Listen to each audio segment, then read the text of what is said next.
भोले हैं देखने में, वैसे भी होंगे, मेरी पहली मुलाकात है, लेकिन लगता है ये मुलाकातों का दौर शुरू हो गया है।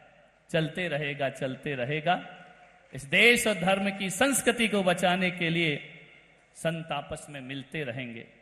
मैं चाहूंगा कि माइक संत बागेश्वर जी के सामने उपस्थित किया जाए, ताकि उनकी वाणी दूर दूर तक लोगों के जो कान लालायित हो रहे हैं सुनने के लिए, अपनी वाणी के मोती बिखेरें, ताकि ये सभी लोग उन मोतियों को अपनी भावनाओं का हार बनाकर अपने हृदय में धारण करें।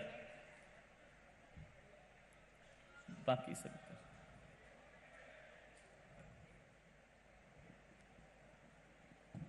पंडित धीरेन जी शास्त्री बागेश्वर सरकार महावीर के इस मंच पर, ऋषभदेव पारसनाथ के मंच पर अपनी भव्य दिव्य संस्कृति को मुखरित करेंगे।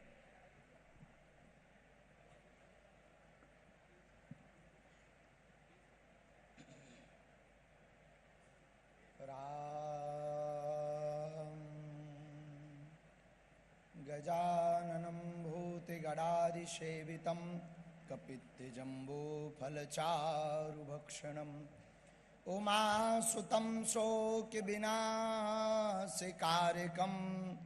नमामि विघ्नेश्वरपादपङ्कजम् अंजनानन्दनं वीरं जानकी शोकनाशनं कपीशमक्षहन्तारं वन्दे लङ्काभयङ्करम् गोस्पदीकृतवारिशं मस्कीकृतराक्षसं रामायण महामालारत्नं वन्दे अनिलात्मजम्। तुलसी वृक्ष न जानिए, गाय न जानिए ढोर, मात पिता मुनि महात्मा मनुष्य न जानिए, यह सब हैं नंद किशोर। बड़ा हुआ सो क्या हुआ, जैसे पेड़ खजूर, पंछी को छाया नहीं, फल लागे अति दूर। डले रहो दरबार में, कौन से दरबार में? जिन शरणम तीर्थ के दरबार में, महावीर के दरबार में, और इतना ही नहीं, भगवान पार्श्वनाथ के दरबार में,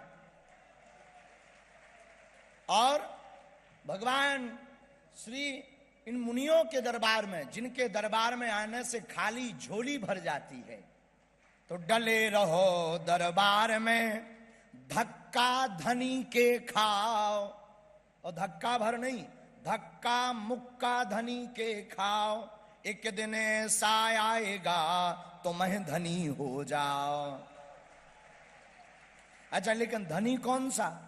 आप सोचोगे जो है पैसा वाले धनी नहीं। हमारी मीराबाई कहती, पायो जी मैंने राम रतन धन पायो, पायो जी मैंने। ऐसी मीराबाई के पावन चरणों को प्रणाम करते हुए, भगवान श्री सीताराम जी के चरणों को प्रणाम करते हुए, अपने आराध्य आचार्य चरण पूज्य श्री गुरुदेव के चरणों को प्रणाम करते हुए, अनंत बलवंत परम संत श्री हनुमान जी महाराज के चरणों को प्रणाम करते हुए, महाराष्ट्र की पावन धरती आज गदगद है।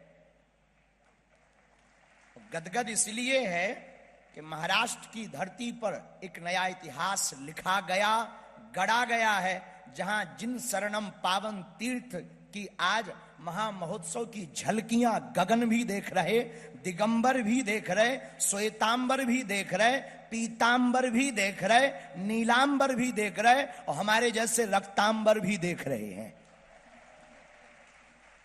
तो धन्य है महाराष्ट्र की धरती, ये भूमि धन्य है, जहां दो दो, देखो परम पूज्य महाराज जी के पूज्य गुरुदेव, अब नाम लेने में हमारी धृष्टता होगी, हमारी आयु छोटी है, बुद्धि छोटी है, ज्ञान छोटा है, और छोटी मोटी नदियां बड़े बड़े सागर से भिड़ा नहीं करती हैं। तो पूज्य महाराज जी के गुरु जी जो हमारे ही बुंदेलखंड के हैं, और महाराज जी से मिलवे के बाद हमें ऐसा लगो कि अब हम अपने ही घरे आ गए। अच्छा सुनो, 100 दंडी 1 बुंदेलखंडी, कोई साधारण नहीं होते बुंदेलखंडी।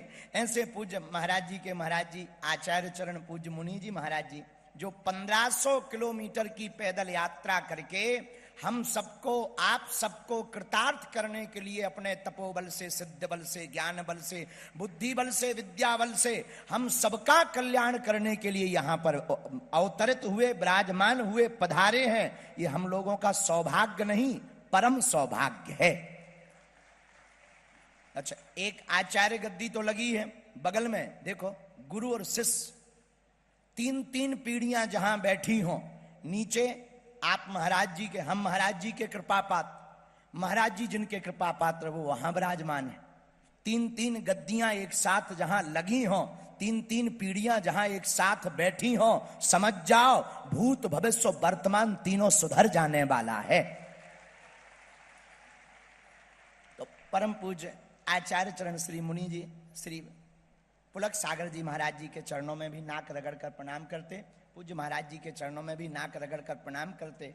हमारे बगल में ज्येष्ठ भ्राता लंदन में भी राम नाम का बंधन कराने वाले श्री राजराजेश्वर जी भी विराजमान हैं, उनको भी सीताराम। उनके बगल में स्वामी नारायण संप्रदाय के प्रवर्तक और स्वामी नारायण संप्रदाय की परंपरा का निर्वाहन करने वाले पूज्य महाराज जी भी विराजमान है, उनको भी श्री सीताराम। और जितने भी प्रियजन, महाराज जी जब बोल रहे थे तो बड़े बड़े अध्यक्षों के नाम बता रहे थे, तो बड़े बड़े अध्यक्ष आ रहे थे, कोई फूल माला दे रहा था, कोई माला दे रहा था, कोई किताब दे रहा था। अब इतने अध्यक्ष आ गए कि नाम लेने में हमें फिर टेंशन हो जाएगी, एक अध्यक्ष का ले लो तो दूसरा नाराज ना हो जाए। इसलिए जितने भी सन्मुख सामने जो जहां विराजमान, सिया राममय सब जग जानी, करहु प्रणाम जोरी जुग पानी, सबको सीताराममय मान करके हम प्रणाम करते हैं। और जय जिनेन्द्र, जय जिनेन्द्र, जय जिनेन्द्र, हर हर महा। आज हमारा सौभाग्य जागा। देखो रामायण में 2 पंक्तियां हैं, गोस्वामी श्री तुलसीदास जी ने एक जगह लिखा, पुण्य पुंज बिनु मिलहि न संता, लेकिन दूसरी जगह दूसरी चौपाई लिख दी, बिनु हरि कृपा मिलह नहीं संता। तो किसी ने तुलसीदास जी से पूछा कि हमें संत मिल गए, अब हम ये निर्णय कैसे करें कि पुण्य से मिले हैं या भगवत कृपा से। तो बड़ी अद्भुत दया की तुलसीदास जी ने मुस्कुराते हुए कहा, गुरु कृपा से तुम संत के पास चल कर जाओ तो समझना पुण्य उदय हुए हैं, लेकिन संत चल कर के तुम्हारे पास आवे तो समझना भगवान की कृपा हुई है।